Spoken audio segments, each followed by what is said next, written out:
A long-awaited movie has arrived in Ukraine. The Trial, the State of Russia versus Oleh Sentsov, how to overcome fear and to make a choice. Stay with us to find out how the Russian documentary filmmaker Askold Kurov made a movie about a Ukrainian prisoner and why Franz Kafka's absurdism is essential in understanding present-day Russia.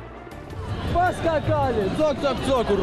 must tell everything about the case either as Oleg's friend or as a documentary maker. I decided to act as a documentary filmmaker. Askold Kurov is a Russian documentary filmmaker. The main angle of his works concerns the problems of human rights and social conflicts in modern Russia. The importance of documentaries increases with every year, and the audience is ever more interested in such films. The Docudays UA International Human Rights Documentary Film Festival is popular among both talented filmmakers from all over the world and its diverse audience. During the week-long festival, everyone can decide which documentaries they will have time to watch, carefully planning not to miss the best works. Nonetheless, there are a couple of must-see films. And you know, the documentary genre is valuable because it often shows and tells not only what happened, but how it happened. The Kiev Cinema House is overcrowded because in a couple of moments a special screening of Askold Kurov's film, The Trial, the State of Russia versus Oleh Sentsov, will begin. The international community of filmmakers tries to free the imprisoned Ukrainian film director. This became a matter of professional honor to the European Film Academy. During the 67th Berlinale, the movie about the imprisoned Ukrainian director Oleh Sentsov was shown to the entire world. The premiere in Berlin went very well. We had a full house. There were representatives of the European Film Academy and a flash mob gathering signatures to support the petition to free Oleh Sentsov. Of course, the documentary received a strong emotional response. Everybody talked about how the fight for Sentsov's freedom must continue. The documentary took a long time to make, as gathering the material was difficult. The documentary was produced by joint efforts of Estonia, Poland and the Czech Republic. The film's director, Askold Kurov, hopes that the foreign origin of the movie will allow him to avoid the censorship traps in Russia in order that The Trial be shown to Russian viewers. The filming team had a hard job and they've successfully completed it. Oleh Sentsov himself is delighted the most, Kurov assures. From the beginning, he knew that a movie is being made. He knows that the film is finished and that it was screened in Berlin. He congratulated us. Almost all major European film festivals have seen performances in support of the imprisoned Crimean film director, but maybe the most moving was the Ukrainian flash mob, when everyone raised up signs displaying the hashtag #FreeSentsov during the Docudays UA Festival on Human Rights. Приз гильдии за воплощение духа молодого авторского кино получают Олег Сенцов за фильм «Гамлет». The first moments of the documentary are full of hope that all this will return to Oleg's life and he is going to visit film festivals again, win awards and be applauded. But it turns out that he will have to make a hard and maybe the most important choice in his situation. Олега обвиняют, у него несколько статей. Это организация террористического сообщества, организация терактов, подготовка к терактам, незаконный оборот оружия, ну и, собственно говоря, участие в правом секторе, который в России признан террористической организацией. И этот 120 лет, мне не страшно, потому что я знаю, что эпоха правления правого карлика в вашей стране закончится раньше. The documentary explores the build-up to Oleg's sentence, which surprised and enraged a lot of people. The Russian director Kurov was one of them. He and Oleg got acquainted when both were making their first steps in cinematography.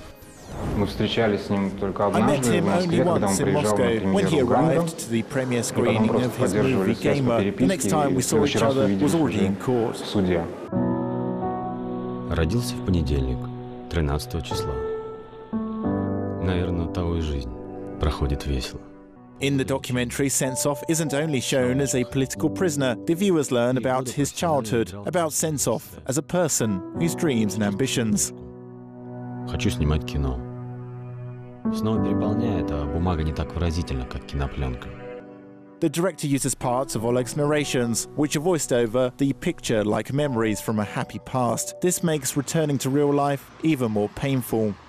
Сегодня ФСБ России сообщила о предотвращении терактов в Крыму. Задержаны, как сказано, сторонники правого сектора. When I discovered the details about the charges against Oleg, the attempt to blow up the Lenin monument, and when I saw the photo of this monument on Privokzalna Square in Simferopol, I understood that this plan is in no way created by Oleh Sentsov, because he, Oleg, is a very talented and humorous man. The plan to blow up this poor, pitiful Lenin statue is absolutely feeble. Moreover, having the knowledge of how the special services and the government work in Russia, it is really easy to assume that this case was totally fabricated. I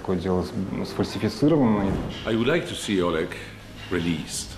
The movie presents voices of many internationally acclaimed film directors who protest the unlawful imprisonment of Sentsov. The creative team undertook a colossal amount of work to gather the numerous interviews when the people wanted to show support for Sentsov in just a humane way, not just for the sake of making a movie. For the Moscow resident Kurov, it was important to state the Russian filmmaker's position. It's no coincidence that he inserted a short dialogue between famous Russian director Alexander Sokurov and Vladimir Putin, where the director begs the Russian president for mercy towards Sentsov. 20 лет, украинский режиссер, 20 лет лагерей.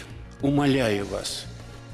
No reaction, but Askold is sure that it's wrong to be passive in a situation like that. You mustn't be silent, because you can't possibly know when it might work and when it will be the last drop. Investigations, documents, charges. How do you balance the material to avoid overloading the documentary with judicial paraphernalia and at the same time present the trial? Not once has a director had to tackle this problem. How do you make a documentary more emotional or strictly documental? You know, we thought for a long time with editors, producers, and with the co-director when Andrei Litvinenko occupied this position about the genre of this film. The decision was made when it became evident that this must be a film with all the elements, the investigation, the portrait, and the personal life of Oleh Sentsov, and the context of the whole country.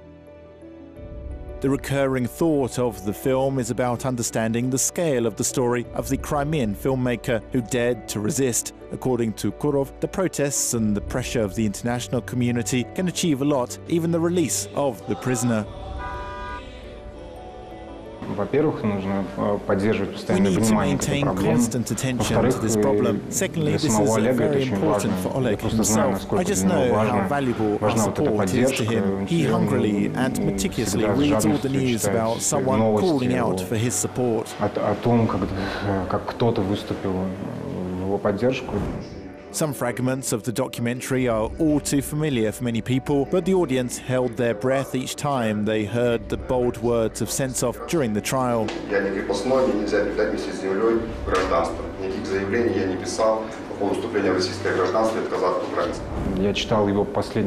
I read the most recent published letter addressing Ukrainians as well. He said in it that he is a nail which will not bend and can be relied on. That is to say, he tries to support people even when sitting behind bars in prison.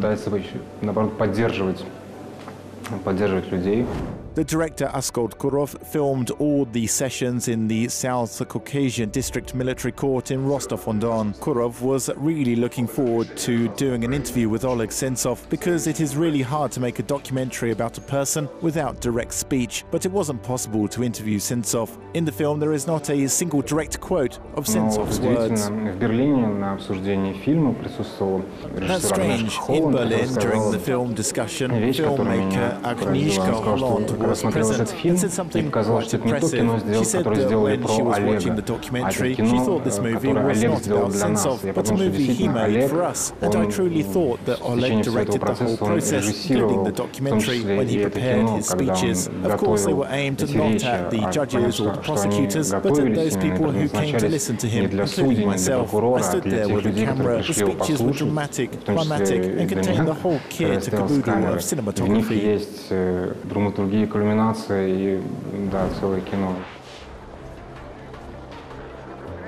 Critics say that the trial is hard to view as just a documentary. The director vividly demonstrates a system which can scare anyone, charge them and sentence them to 20 years in prison. But Oleh Sentsov didn't give up. He showed the highest degree of freedom and inner strength. Natalia Kaplan matches her cousin's strength. In the documentary, Natalia is one of the main characters. She is Oleg's main communication relay. She is close to him, broadcasting information about this sensational trial to the entire world.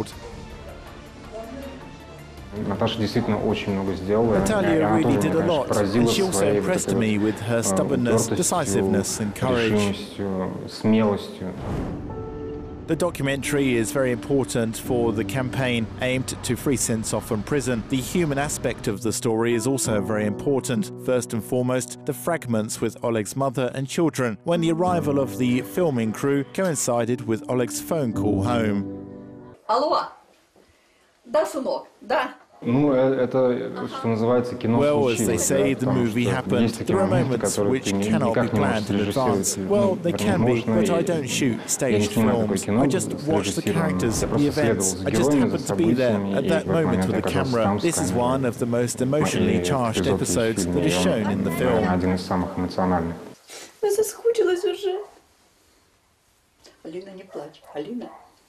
Успокойся, надо терпение, терпение. They are all very strong, very resilient. Looking at his mother, you understand how he became who he is.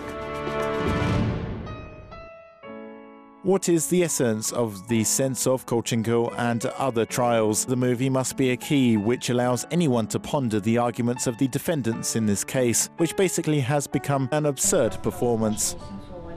The title of the documentary does not accidentally coincide with the title of Franz Kafka's famous novel. The idea of the reference to Kafka's The Trial was conceived during the court proceeding. The filmmaker said that it was born out of the feeling of not being able to influence the course of events.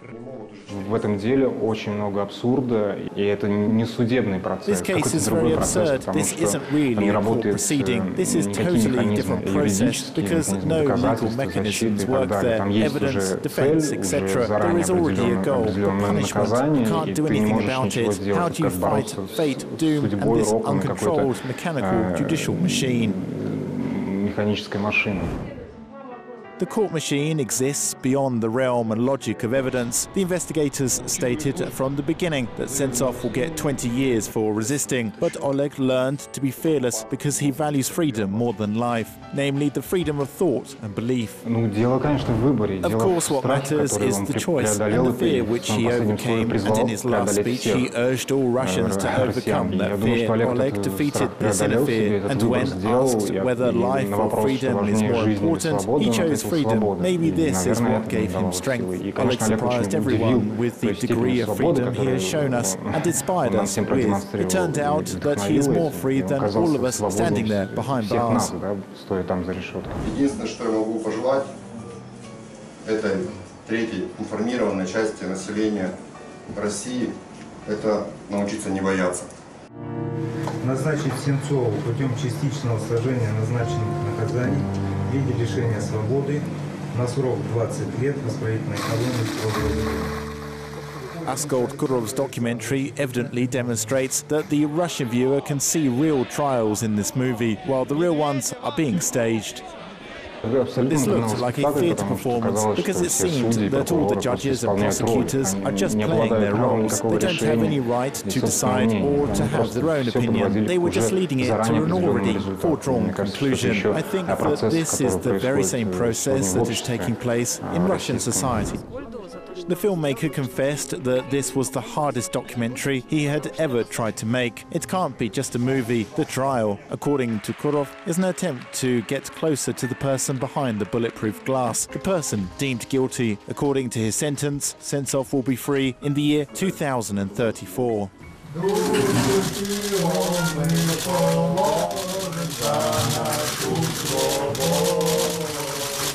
Там есть There are scenes shot in Yakutia. Of course, we could not get inside the high-security prison itself with the camera. Only the lawyer could. But we have filmed the penitentiary from the outside, where the freezing temperature, climate and remoteness of this place is evident. And again, there stands Lenin among all this snow, ostensibly showing the right way.